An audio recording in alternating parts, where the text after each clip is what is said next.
یہ بہت سیدھا دین ہے. فلا تظلموا فیہن. اللہ اکبر. رب نے کیا فرمایا؟ فلا تظلموا فیہن انفسکم.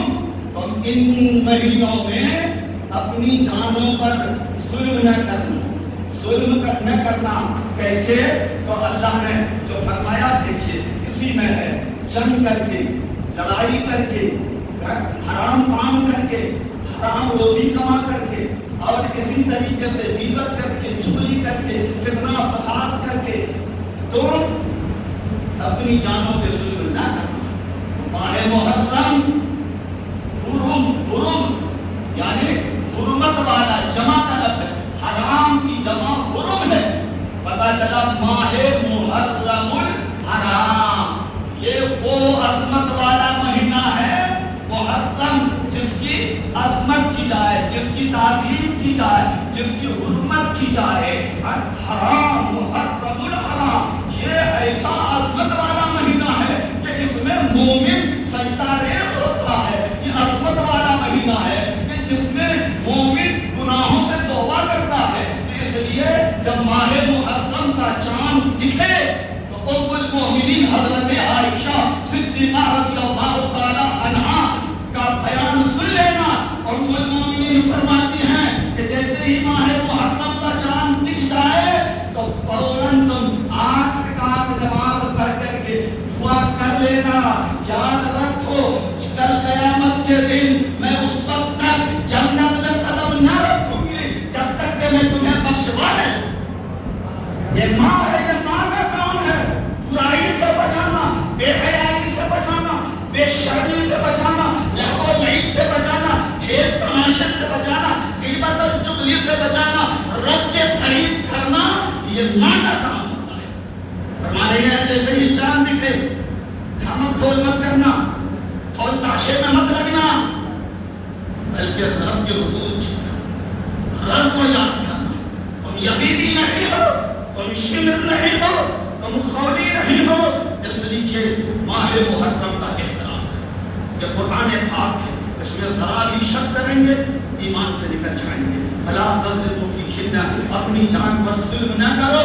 وقاتلوا المشرکین کافہ, اگر مشرکوں ان سے لڑتے رہو جیسا کہ وہ تم سے ہر وقت لڑتے ہیں. وَاعْلَمُوا أَنَّ اللَّهَ مَعَ الْمُتَّقِينَ, اور جان لو بے شک اللہ پرہیزگاروں کے ساتھ ہے. کس کے ساتھ؟ اللہ ہے نیکوکار کے ساتھ, اللہ نمازیوں کے ساتھ ہے, اللہ روزے داروں کے ساتھ ہے, اللہ مصدی کے ساتھ ہے, اللہ حاجی کے ساتھ ہے, بشرطے کہ وہ مومن ہو, عاشق رسول ہو. ورنہ 73 قسم کے نمازی ہیں, 73 قسم کے روزے دار ہیں, 73 قسم کے حاجی ہیں. یاد رکھو 73 قسم کے مصدی زکات دینے والے ہیں, لیکن ہر ایک کا حج قبول ہوتا ہے, ہر ایک کی زکات قبول نہیں ہوتی ہے, ہر ایک کا نماز, ہر ایک کی نماز نہیں قبول ہوتی, ہر ایک کا روزہ نہیں قبول ہوتا.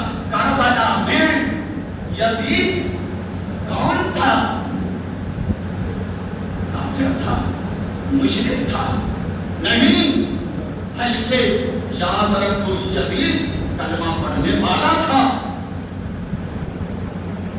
جب اس نے آل رسول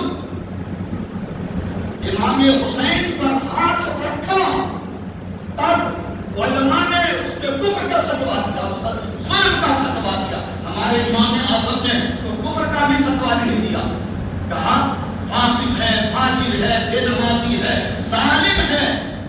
جو کافر کہتا ہے میں روکتا نہیں, میں کافر نہیں کہتا, اس لیے کہ اس کے بارے میں روایت کا مختلف ہے. تو پہلے کہتے مسلمانوں بتاؤ کربلا میں 22,000 یزیدی نماز پڑھ رہے تھے کہ نہیں, آذان دے رہے تھے کہ نہیں, سب کر رہے تھے. ایک طرف 22,000 کی صفیں لگ رہی تھی, بتاؤ, اور ایک طرف 72 نفوس قدسیہ نماز پڑھ رہے تھے. بتاؤ اس وقت کیا امام حسین اور امام زین العابدین اور جوان علی اکبر اور حضرت قاسم پر گزر رہی ہوگی؟ یہ بتاؤ جو ظالم میرے نانا کا کلمہ پڑھ رہے ہیں, جو نماز پڑھ رہے ہیں اور کہہ رہے ہیں اللہم صلی علی محمد وعلی آل محمد. آل محمد امام حسن ہی تو ہے, آل محمد امام حسین ہی تو ہے, آل محمد زین العابدین ہی تو ہے، آل محمد قاسم ہی تو ہے، آل محمد علی اصغر ہی تو ہے۔ بتاؤ وہ سب نماز پڑھ رہے تھے، نماز میں آل نبی کے لیے برکت کی دعا، رحمت کی دعا کر رہے تھے، اور نماز سے باہر وہ آل نبی کو کاٹ رہے تھے۔ قتل حسین اصل میں مرگ یزید ہے، اسلام زندہ ہوتا ہے۔ ہر کربلا کے بعد کربلا میں حسین قرآن بچانے گئے تھے، قرآن کی قسمت بچانے گئے تھے۔ کربلا میں دو قرآن تھا، ایک قرآن ثابت تھا، ایک قرآن ناطق تھا، ایک چپ قرآن تھا۔ اس کا جو ترجمہ کر دے یہ چپ ہے، اس کا جو ٹرانسلیٹ کر دے یہ چپ ہے، اس کا جو بھی معنی بتا دے یہ چپ ہے، کسی کا ہاتھ نہیں پکڑتا ہے۔ لیکن کربلا میں آل نبی کہہ رہے تھے تم نے یہ ترجمہ کیا تو غلط کیا ہے۔ وہ بولنے والا قرآن حسین تھا جو قرآن کی حفاظت کر رہا تھا۔ آج سویڈن کی سرزمین کے اوپر قرآن کو چلایا جا رہا ہے۔ اے مسلمانوں، قرآن کی عزت و آبرو کو پائمال کیا جا رہا ہے۔ اس کے مجرم ہم ہیں۔ سویڈن تو کافر ہے، مشرک ہے۔ اگر وہ یہودی اور کوئی عیسائی اگر قرآن چلا رہا ہے تو ہمیں تعجب کی بات نہیں۔ آج ہم مسلمان قرآن نہ پڑھ کر کے گویا کہ قرآن کو جلا رہے ہیں، قرآن نہ سیکھ کر کے گویا کہ ہم قرآن کو جلا رہے ہیں، قرآن پر عمل نہ کر کے گویا کہ ہم قرآن کو جلا رہے ہیں، قرآن کے احکام پر عمل نہ کر کے گویا کہ ہم قرآن کو جلا رہے ہیں۔ آج ہمارا بیٹا، آج ہمارا پوتا انگلش تو پڑھتا ہے لیکن قرآن نہیں پڑھتا ہے۔ اس لیے اللہ کا وعدہ ہے قرآن کو کوئی ظالم مٹا نہیں سکتا۔ قرآن تو قرآن ہے، قرآن کے ایک حرف کو کوئی نہیں مٹا سکتا ہے، قرآن کے ایک زیر و زبر کو نہیں مٹا سکتا ہے۔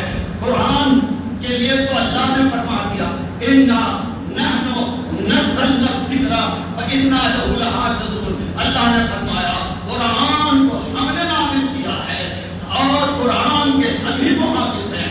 اس لیے قرآن ظالم چلا جا، لائبریریوں سے نکال کر چلا، پریسوں سے نکال کر چلا، انٹرنیٹ سے نکال کر چلا، لیکن اللہ نے قرآن کو اتنا آسان کر دیا ہے کہ رب نے فرمایا وَلَقَدْ يَسَّرْنَا الْقُرْآنَ لِلذِّكْرِ فَهَلْ مِن مُّدَّكِرٍ۔